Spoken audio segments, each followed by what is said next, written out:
Bienvenidos una vez más a The Horror Show Podcast. Hoy tenemos otro capítulo especial, un capítulo de esos en los que yo simplemente me dedico a hablaros de una o de varias personas que decidieron cumplir sus más oscuras fantasías, asesinando, degollando, violando o haciendo cualquier tipo de barbaridad a una o varias personas. Hoy además el vídeo es romanticón, es de pareja. ¿Y por qué digo esto? Vamos a hablar de la pareja que en su momento fue apodada como The Barbie and Ken Killers. Ese apodo se le dio a la pareja formada por Paul Bernardo y Karla Homolka. Pero sin embargo vamos a ir un poquito hacia atrás y os voy a contar cómo se dio el punto en el que se les descubrió y todo empezó a salir a la luz. Así que sin más dilación, espero que os guste el vídeo y vamos a comenzar con la historia de los asesinos Barbie y Ken. Y bien, nos remontamos al 23 de diciembre de 1990, en Toronto, Canadá. La familia Homolka estaba reunida en la casa paterna preparando los festejos típicos de Navidad. Es ahí cuando en la madrugada del 24 los padres fueron despertados por Karla, la hija mayor, y su novio, Paul, que les advertían que Tammy, la pequeña hermana de 14 años, estaba inconsciente. Obviamente llamaron a emergencias y la niña fue llevada al hospital, donde murió sin ni siquiera llegar a despertarse. Los médicos, tras la observación, vieron que Tammy había ingerido alcohol y se había ahogado en su propio vómito. Muerte accidental fue la poco perspicaz conclusión de aquellos médicos. Pero sin embargo, ¿quién iba a sospechar algo de esa familia? ¿Quién podía imaginar oscuridad en esa luminosa pareja de jóvenes sonrientes que eran Paul y Karla? Sin embargo, para aquel entonces, Paul Bernardo, de 26 años, ya había sembrado el terror en el barrio de Scarborough, un suburbio de Toronto, con una serie de violaciones de mujeres jóvenes. Bernardo además tenía un patrón de conducta muy repetido. Asaltaba a sus víctimas en los alrededores de las paradas de autobús, elegía a muchachas jóvenes que regresaban a sus casas desde el trabajo o los estudios, las seducía con fórmulas muy simpáticas ensayadas en su trabajo como vendedor, las llevaba a un sitio oscuro y solitario donde las golpeaba, las insultaba y las violaba. Con el aspecto de buen niño que tenía, no le costaba en absoluto ganarse la confianza de las desconocidas, a las que abordaba en la calle para sus fines perversos. El primer ataque que se registra de Bernardo tuvo lugar el 4 de mayo de 1987. Una joven que acababa de descender de un bus fue atrapada y brutalmente violada, muy cerca de la casa de sus padres. Desde ese día, y en solo una semana, hubo otros 2 ataques similares. Todas las víctimas eran muchachas jóvenes de entre 15 y 21 años. La violación siempre iba acompañada de golpes, palabras insultantes y duras amenazas, tendientes obviamente a desalentar toda denuncia. La repetición del patrón de abusos llevó a la policía a concluir que se encontraba frente a un mismo agresor, que fue bautizado como el violador de Scarborough, y que terrorizó a los habitantes de ese suburbio a fines de los años 80. La policía de Toronto armó un retrato robot y el resultado era un muchacho de la puerta de al lado, es decir, alguien de lo más común, de lo más corriente, insospechado, autor de una ola de violaciones. En sus primeros 3 años de acción depredadora, Paul violó o intentó violar al menos a 19 mujeres. La policía llegó a interrogarlo 2 veces, pero nunca lo llegaron a marcar o categorizar formalmente como un sospechoso.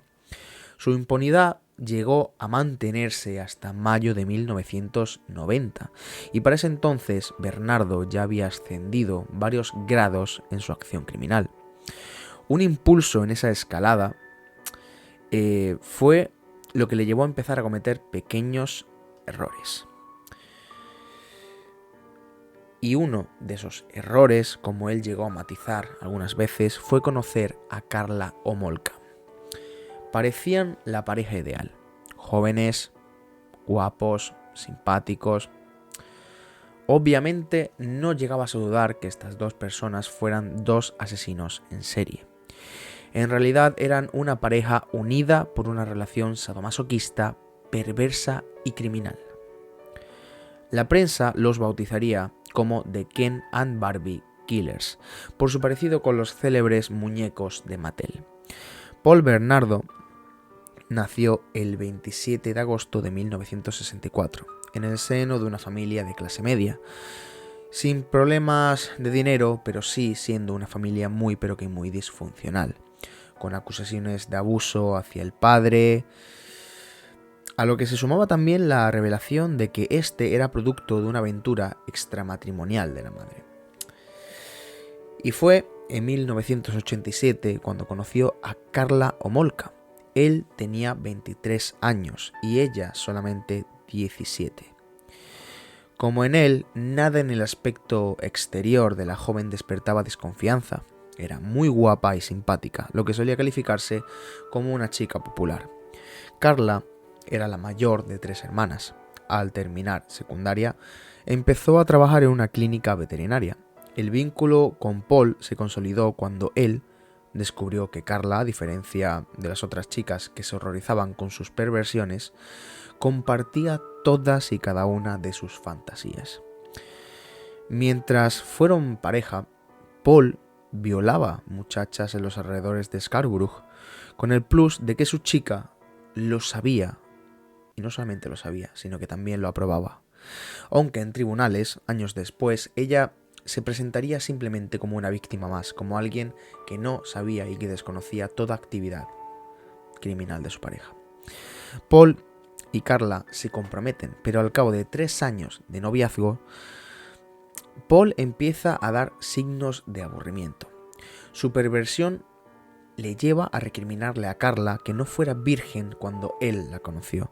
Al mismo tiempo empieza a fijarse en su pequeña cuñada, Tammy Homolka, que ni siquiera llegaba a los 15 años.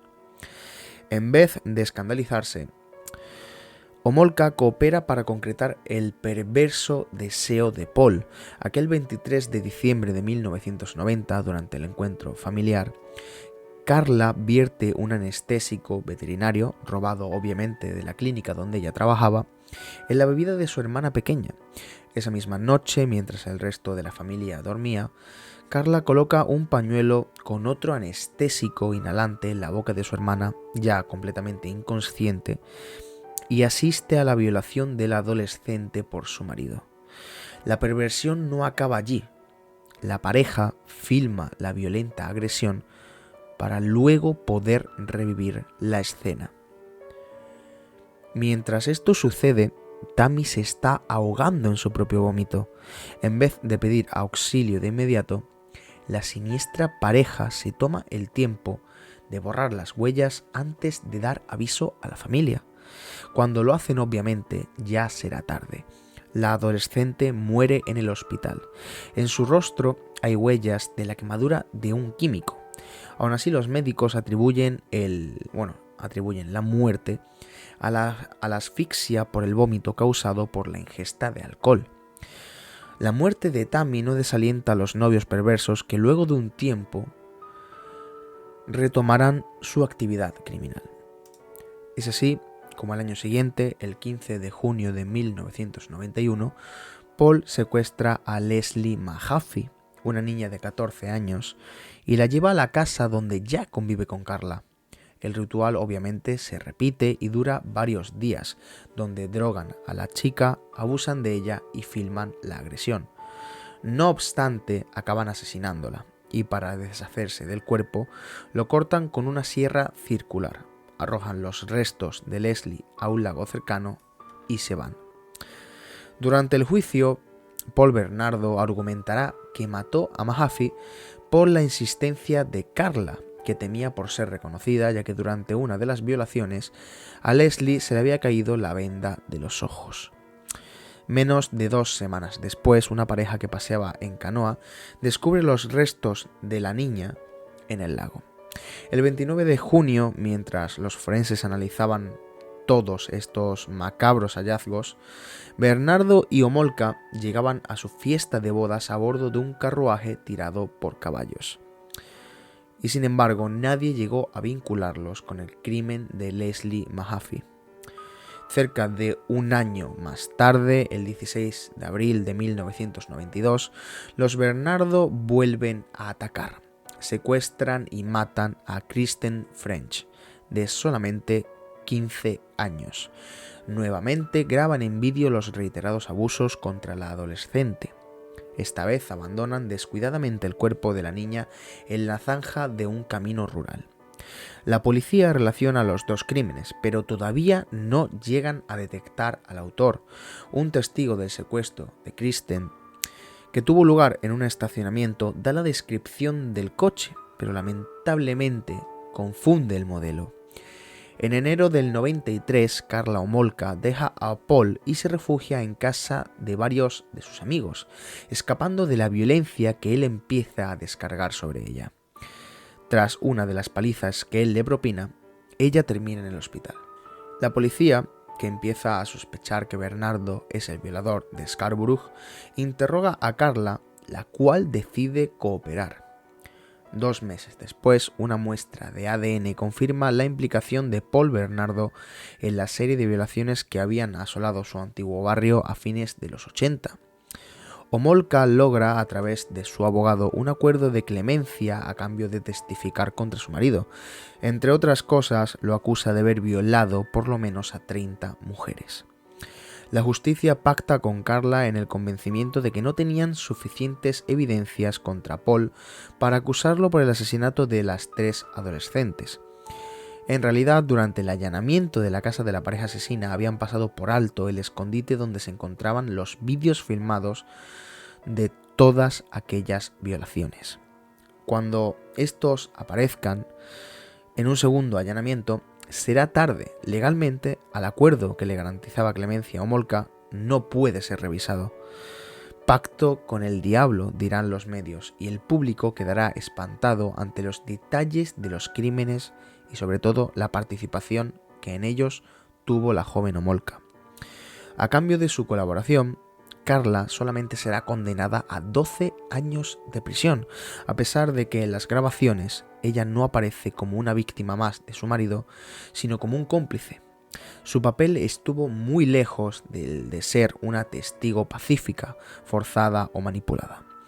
Es verdad que cuando se analizó a los esposos para detectar diferentes psicopatías, de acuerdo con una lista de ítems, Homolka quedó con un puntuaje muy bajo, mientras que Bernardo poseía casi un 90% de los rasgos que configuran una personalidad psicopática.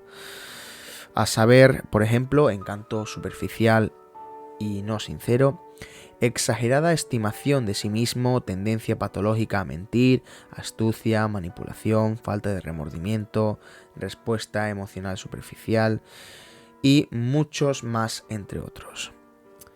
Paul Bernardo purga cadena perpetua por secuestro, violación y asesinato de al menos 3 adolescentes y por más de una decena de violaciones. Sin embargo, en 2018, luego de 25 años pasados en prisión, le fue negada la libertad bajo palabra.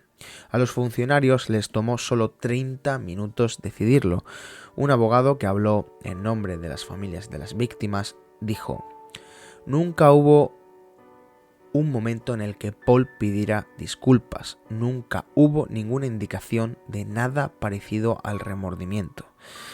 Más aún, en la corte, Bernardo reconoció que no había sentido nada por sus víctimas en el momento de cometer sus crímenes sádicos. Sin embargo, al salir de prisión en 2005, Karla se volvió a casar y tuvo 3 hijos. Además de ello, se mudó a Quebec, donde esperaba encontrar cierta indulgencia, ya que el caso no había repercutido tanto como en Ontario, escenario de cada uno de sus crímenes. Además de todo aquello, no logró encontrar esa indulgencia, ya que cuando la prensa reveló que Homolka estaba trabajando como voluntaria en una escuela de Montreal, se armó un gran revuelo. Las autoridades del establecimiento tuvieron que dar explicaciones a los alarmados padres de aquellos alumnos cómo era posible que una persona así estuviera ahí trabajando. En la cárcel, además, Carla pasó varios años en aislamiento como medida preventiva para evitar agresiones de otras internas, ya que sus crímenes horrorizaban incluso a las demás convictas.